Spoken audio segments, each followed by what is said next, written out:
ശിവപ്രസാദം ജ്യോതിഷത്തിലേക്ക് എല്ലാവർക്കും സ്വാഗതം. ഇന്ന് നമ്മളിവിടെ പറയാൻ പോകുന്ന വിഷയം എന്ന് വെച്ച് കഴിഞ്ഞാൽ നമുക്ക് എല്ലാവർക്കും അനുഭവിക്കുന്ന ഒരു പ്രശ്നമാണ്. നമുക്ക് എന്ത് കാര്യത്തിനുണ്ടെങ്കിലും തടസ്സങ്ങൾ, അതുപോലെ ഓരോ പ്രശ്നങ്ങൾ, വിഘ്നങ്ങൾ, അതാണ്. അപ്പോൾ അങ്ങനെ വിഘ്നങ്ങൾ അനുഭവിക്കുന്നുണ്ടെങ്കിൽ നമ്മൾ ഏറ്റവും കൂടുതൽ വിളിക്കേണ്ട ഭഗവാൻ എന്ന് പറഞ്ഞാൽ വിഘ്നേശ്വരനാണ്. അതായത് വിഘ്നങ്ങൾ, എന്ത് തരത്തിലുള്ള വിഘ്നങ്ങൾ നമ്മളെ അലട്ടുന്നു. ചിലപ്പോൾ നമ്മൾ ഒരു വീട് വെക്കുന്നതിന് വസ്തു വാങ്ങാനോ, അല്ലെങ്കിൽ അല്ലാതെ തന്നെ നമുക്ക് വസ്തുക്കൾ വാങ്ങാനോ, അതല്ല കുട്ടികളുടെ വിവാഹം നടക്കുന്നതിന് തടസ്സമോ, അല്ലെങ്കിൽ ഉന്നത വിദ്യാഭ്യാസത്തിന് UK അതുപോലുള്ള വിദേശ രാജ്യങ്ങളിൽ പോകാൻ കുട്ടികൾക്ക് പോകാൻ പറ്റാതെ വരുന്ന അവസ്ഥ, അതുപോലെ ജോലി കിട്ടാതെ വരുന്ന അവസ്ഥ, അങ്ങനെ ഓരോ തരത്തിലും നമ്മളെ തടസ്സങ്ങൾ നമുക്ക് അതായത് നമുക്ക് വിഘ്നങ്ങൾ ഉണ്ടാകാൻ സാധ്യതയുണ്ട്. അല്ലെങ്കിൽ നമ്മളൊരു നല്ല ക്ഷേത്രത്തിൽ പോകണമെന്ന് വളരെ നാളുകളായിട്ട് ആഗ്രഹിക്കുകയാണ്, നമുക്കവിടെ പോകാൻ കഴിയുന്നില്ല. അതൊക്കെ നമുക്ക് ഓരോ വിഘ്നങ്ങളാണ് അവിടെ വരുന്നത്. അപ്പോൾ അതിനൊക്കെ നമ്മൾ വിളിക്കേണ്ടത് നമ്മുടെ ഭഗവാൻ എന്ന് പറഞ്ഞ വിഘ്നേശ്വരനെയാണ്. അതായത് സർവ്വ വിഘ്നങ്ങളും മാറ്റി നമ്മളെ രക്ഷിക്കുന്ന ഭഗവാൻ എന്ന് പറയുന്ന വിഘ്നേശ്വരൻ സാക്ഷാൽ ഗണപതി ഭഗവാനാണ്. അപ്പോൾ ഗണപതി ഭഗവാനെ നമ്മൾ നന്നായി ഉപവാസിക്കുന്നതിലൂടെ നമുക്ക് എന്ത് കാര്യത്തിൽ തടസ്സങ്ങളുണ്ടെങ്കിലും അത് എത്രയും വേഗം ഒഴിഞ്ഞു പോകുന്നതായിരിക്കും.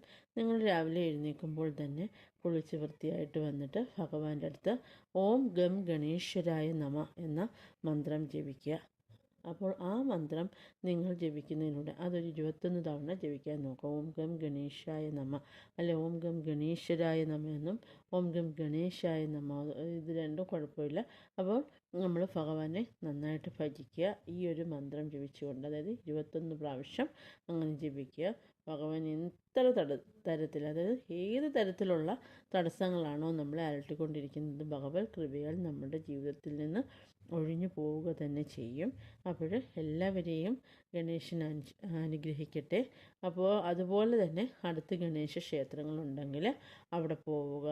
അപ്പോൾ ഗണപതി ഭഗവാന് ഒരു കറുകമാലയോ അതല്ലെങ്കിൽ നമുക്ക് നാളികേരം ഉടയ്ക്കലോ ഒക്കെ ചെയ്യാവുന്നതാണ്. അതായത് ഭഗവാന്റെ തിരുനടയിൽ ഭഗവാനെ പ്രാർത്ഥിച്ചതിന് ശേഷം ഒരു നാളികേരം ഒന്നെങ്കിൽ വീട്ടിൽ നിന്ന് കൊണ്ടുപോവുക, അല്ലെ അമ്പലത്തിൽ നിന്ന് വാങ്ങി തന്നെ അത് നന്നായിട്ട് ചകിരി അതുപോലൊക്കെ ഉണ്ടെങ്കിൽ അതെല്ലാം നന്നായിട്ട് റിമൂവ് ചെയ്തിട്ട് വേണം, നന്നായിട്ട് റിമൂവ് ചെയ്ത് ക്ലീൻ ആക്കണം. ക്ലീൻ ആക്കിയതായിട്ട് ആ തേങ്ങ കഴുകണം. കഴുകിയതിന് ശേഷം മാത്രമേ ഭഗവാന്റെ തിരുനടയിൽ ഉടയ്ക്കാൻ പാടുള്ളൂ. അതുപോലെ തന്നെ നമ്മൾ ഗുരുവായൂർ പോകുമ്പോൾ നമ്മൾ കന്നിമൂല ഗണപതി ഭഗവാന്റെ അടുത്ത് പോകാൻ പ്രത്യേകം ശ്രദ്ധിക്കണം. അവിടെ പോയി എന്ത് കാര്യങ്ങൾ നമ്മൾ ആവശ്യപ്പെട്ടാലും എവിടെ ഇരിക്കുന്ന ഗണപതിയും നമ്മുടെ വിഘ്നങ്ങളൊക്കെ മാറ്റുമെങ്കിലും അവിടുത്തെ ഭഗവാനോട് നമ്മൾ അകമഴിഞ്ഞ് പ്രാർത്ഥിക്കുകയാണെന്നുണ്ടെങ്കിൽ, അതായത് ഓം ഗം ഗണേശായ നമ എന്ന ഈ മന്ത്രവും ജപിക്കണം. 3 വട്ടം നാളികേരം തലയ്ക്കൊഴിഞ്ഞ് അവിടെ അടിക്കണം. എത്ര നടക്കാത്ത കാര്യവും നിങ്ങളുടെ ആഗ്രഹം, ആ ഒരു ആഗ്രഹം നല്ല ആഗ്രഹമാണെങ്കിൽ അത് ഉറപ്പായിട്ടും അത് നടന്നിരിക്കും. അതിനുവേണ്ടി നിങ്ങൾ ഹാർഡ് വർക്ക് ചെയ്യണം. അപ്പോൾ ഉറപ്പായിട്ടും അത് നടന്നിരിക്കും. ഭഗവത് കൃപയാൽ നടന്നിരിക്കും. ഗണപതി ഭഗവാൻ അത് നടത്തി തന്നിരിക്കും. അതുപോലെ ഗണപതി ഭഗവാന്റെ പ്രീതിക്ക് വേണ്ടി നമുക്ക് കൊട്ടാരക്കര ഗണപതി ഭഗവാന് നമുക്ക് ഉണ്ണിയപ്പം വഴിപാടായിട്ട് സമർപ്പിക്കാവുന്നതാണ്. അപ്പോൾ ആ ഉണ്ണിയപ്പം വഴിപാടായിട്ട് നടത്തുന്നതിലൂടെയും നമുക്ക് എത്ര തരത്തിലുള്ള പ്രശ്നങ്ങൾ നമ്മളെ അലട്ടുന്നുണ്ടോ, അതുപോലെ തടസ്സങ്ങളുണ്ടോ, അതൊക്കെ മാറി ഭഗവത് കൃപയാൽ അത് മംഗളമായിട്ട് ഭവിക്കുന്നതായിരിക്കും. അപ്പോൾ നമ്മൾ എന്ത് കാര്യത്തിന് ഇറങ്ങും, അപ്പോൾ നമുക്ക് തന്നെ ഒരു ജോലി പെട്ടെന്ന് നമുക്ക് റെഡിയാവുകയാണ്, അപ്പോൾ അല്ലെങ്കിൽ ജോലിക്ക് ഇൻ്റർവ്യൂവിന് പോകാൻ നമ്മൾ ഇറങ്ങുകയാണെന്ന് നോക്കുക.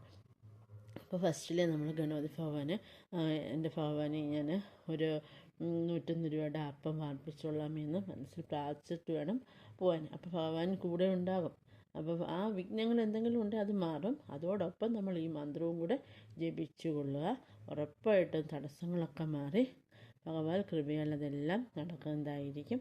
അപ്പോൾ ഗണപതി ഭഗവാൻ, പ്രത്യേകിച്ച് കൊട്ടാരക്കര ഗണപതി ഭഗവാന് അപ്പം വാർപ്പിക്കുക. അതിലൂടെ അത് ഭഗവാൻ ഏറ്റവും ഇഷ്ടപ്പെട്ട ഒരു വഴിപാടാണ്. അപ്പോൾ ഒക്കുന്നവരൊക്കെ അത് ചെയ്യുക. അടുത്ത് ഗണപതി ക്ഷേത്രങ്ങളുണ്ടെങ്കിൽ അവിടെ കഴിവതും പോവുക. അവിടെ പറഞ്ഞ ഇതുപോലുള്ള നേർച്ചകളൊക്കെ ചെയ്യുക. അതുപോലെ ഗണപതി ഹോമം മാസത്തിലൊരിക്കൽ ചെയ്യുന്നത് വളരെ, അത് നമ്മുടെ പിറന്നാൾ നാളിന് തന്നെ ചെയ്യുന്നത് വളരെ ഉത്തമമായിരിക്കും. അങ്ങനെയൊക്കെ നമ്മുടെയൊക്കെ തടസ്സങ്ങളുണ്ടെങ്കിൽ അതൊക്കെ മാറി ഭഗവാൻ കൃപയാൽ ഗണപതി പ്രസാദത്താൽ എല്ലാ കാര്യങ്ങളും നടക്കുന്നതായിരിക്കും. ഓം ഗം ഗണേശായ നമ.